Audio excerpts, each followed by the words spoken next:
आलस्य और सुस्ती से छुटकारा पाना चाहते हैं तो आइए बौद्ध द्वारा बताए गए एक कहानी की माध्यम से जानते हैं। एक बार की बात है, एक आलसी व्यक्ति एक बौद्ध भिक्षु से कहता है, मुनिवर, मेरे पास बहुत आलस्यपन है, जिसकी वजह से मैं अपने जीवन में जो करना चाहता हूं वह कर नहीं पाता हूं। मुझे कुछ रास्ता दिखाए। फिर बौद्ध भिक्षु उस आदमी से पूछते हैं कि क्या तुम्हें पक्का विश्वास है कि तुम्हें आलस्यपन है?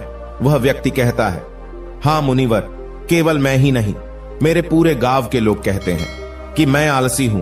वह बौद्ध भिक्षु उस व्यक्ति से कहते हैं, परंतु क्या तुम्हारे पास इस बात का कोई प्रमाण है कि तुम वाकई में आलस्य हो? वह व्यक्ति कहता है, हां मुनिवर। फिर बौद्ध भिक्षु कहते हैं, क्या प्रमाण है कि तुम आलसी हो?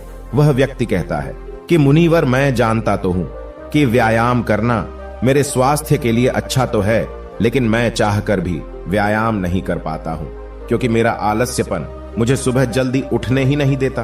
फिर वे बौद्ध भिक्षु कहते हैं, अच्छा तो तुम ऐसे आलसीपन से परेशान हो? व्यक्ति कहता है, हां मुनिवर। बौद्ध भिक्षु कहते हैं, परंतु क्या तुम जानते हो कि आलस्य होता क्या है? वह व्यक्ति कहता है, मैं ये तो नहीं जानता कि आलस्य का क्या है, परंतु यह जो भी है बहुत ही बुरा है।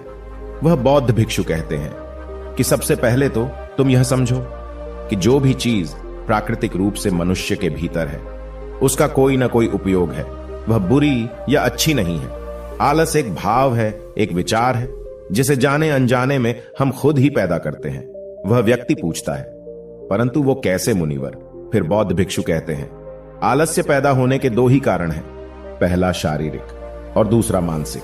जब हम शरीर को कोई ऐसी भोजन देते हैं जिसके खुद के भीतर कोई ऊर्जा नहीं है, तब भी हमारे शरीर के भीतर आलस्य पैदा होता है, क्योंकि यह शरीर ऊर्जा से चलता है और जिस तरह की ऊर्जा हम उसे देते हैं यह उसी तरह का बर्ताव हमारे शरीर से करता है। हमारे अंदर आलस्य का दूसरा कारण है गलत तरह से बैठना, गलत तरह से सोना और गलत तरह से चलना है। हम इस बात पर कभी ध्यान नहीं देते हैं कि हमारे बैठने, लेटने और सोने की स्थिति भी सही भी है या नहीं। अगर तुम गौतम बुद्ध को देखोगे तो तुम पाओगे कि जब वह बैठते हैं तो उनके रीढ़ की हड्डी बिल्कुल सीधी होती है। जब वो सोते हैं तो उनके शरीर के किसी भी अंग में कोई दबाव नहीं होता है और वे जब चलते हैं उनके दोनों कदमों के बीच एक तालमेल में नजर आता है। यह जरूरी नहीं है कि हम बुद्ध को सुनकर ही समझे। अगर कोई समझना चाहता है तो सिर्फ उन्हें ध्यान से देखकर भी बहुत कुछ समझा जा सकता है। शारीरिक स्तर पर आलस्य का तीसरा कारण है सुबह जल्दी ना उठना। यह सुनकर वह व्यक्ति कहता है, हां मुनिवर, मैं सुबह जल्दी उठ ही नहीं पाता हूं।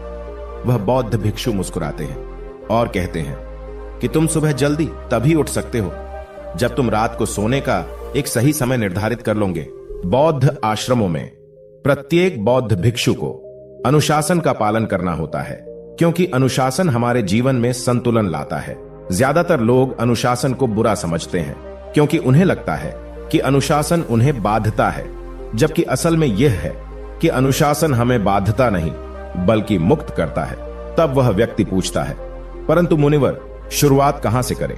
वह बौद्ध भिक्षु कहते हैं कि शुरुआत सही तरह से भोजन करना, बैठने, लेटने या चलने, सुबह जल्दी उठने की आदत डालनी पड़ेगी। जो भी तुम इस समय कर रहे हो उसे ध्यान से करो। पहले तुम मन के स्तर पर आलस्य को समझो। वैसे तो ज्यादा स्थितियों में मन शरीर के कारण आलस्य पैदा करता है। मानसिक आलस्य का पहला कारण है हमारे पुराने गलत विश्वास। हमें लगता है कि हम पिछली बार भी नहीं कर पाए थे, इसलिए इस बार भी हमसे नहीं होगा। हम इस बात को नहीं देखते हैं कि इस बार और पिछली बार में बहुत अंतर है। अब हम मानसिक तौर पर वह नहीं है जो पहले थे। अब सब कुछ बदल चुका है। जब हम अपने आप को काबिल नहीं समझते तब आलस हम पर हावी हो जाता है। दूसरा कारण है आलसी लोगों का साथ देना। कभी कभी ऐसा होता है कि आलस्य हमारे भीतर नहीं होता, परंतु दूसरों लोगों से वह हमारे भीतर आ जाता है। ऐसा इसलिए होता है क्योंकि हम आलसी लोगों की संगति करते हैं। वह व्यक्ति कहता है कि हां मुनिवर, ये एकदम सत्य है। यह बात तो मैंने भी अनुभव की है। वह बौद्ध भिक्षु कहते हैं, तीसरा कारण है मन का स्पष्ट ना होना। मान लो तुम एक जंगल में खो गए हो और शाम होने वाली है। तुम्हें यह नहीं पता है कि तुम्हारा घर किस दिशा में है। तो क्या ऐसी स्थिति में तुम आलसी बनकर लेट जाओगे या फिर अपने घर की तलाश में निकल पड़ोगे? वह व्यक्ति कहता है कि मैं घर की तलाश में निकल पड़ूंगा। तब वो बौद्ध भिक्षु कहते हैं कि अगर खूब प्रयास करने के बाद भी तुम्हें तुम्हारे घर का रास्ता नहीं मिला तो तब तुम क्या करोगे? वह व्यक्ति कहता है, मैं फिर भी तलाश में लगा रहूंगा, क्योंकि मेरे पास उसके अलावा और कोई विकल्प ही नहीं होगा। वह बौद्ध भिक्षु कहते हैं, मनुष्य को आलस्य तभी पकड़ता है जब उसके पास कई विकल्प होते हैं।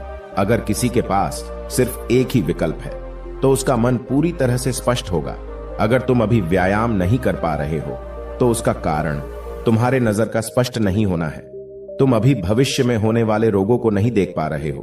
तुम अभी उन रोगों से होने वाली पीड़ा को महसूस नहीं कर पा रहे हो। वह बौद्ध भिक्षु आगे कहते हैं कि आलस्य का चौथा मानसिक कारण है किसी काम को करने की कोई वजह ना होना। मान लो तुम एक रास्ते से कहीं जा रहे हो और बहुत देर तक चलते चलते तुम कहीं थक जाते हो। अब तुम्हारा और चलने का मन नहीं कर रहा है, तुम्हें आलस्य आ रहा है।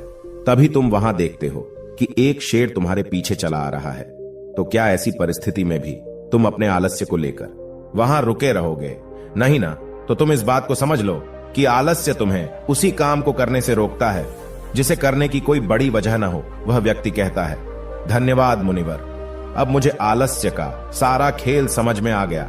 वह बौद्ध भिक्षु कहते हैं, मेरी एक बात हमेशा याद रखना, जहां अस्पष्टता है या कुछ करने की बड़ी वजह है वहां आलस्य हो ही नहीं सकता।